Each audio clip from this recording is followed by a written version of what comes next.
There was a creature, the first true super predator in Earth's history, that was taken apart into 3 pieces by humanity's top scientists.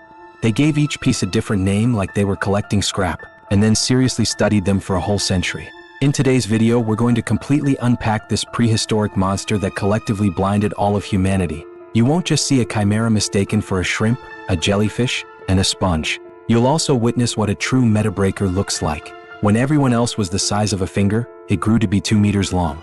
That's like driving an aircraft carrier into a bathtub.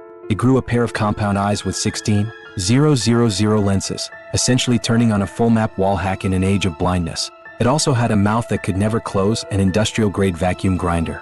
But the greatest irony is that this apex predator, after a lifetime of dominance, ultimately doomed itself by being too perfect. First, let's take a look at just how absurd this 100-year-long scientific comedy was. Here's how it happened.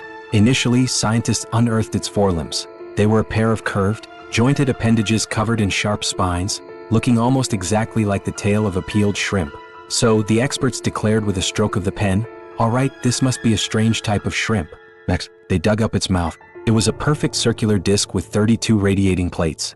Without any doubt, everyone agreed, this is a jellyfish that would be very painful if you accidentally stepped on it.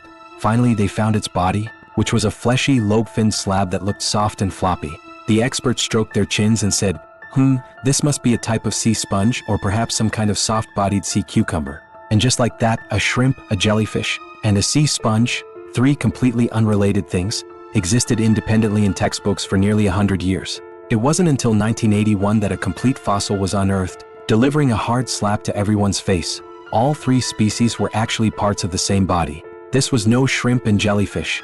This was the Cambrian deep-sea reaper, Anomalocaris. Attach that shrimp to its head, and you have its giant grasping appendages for executing prey. Place that jellyfish on its face, and you have its forever open crushing mouth.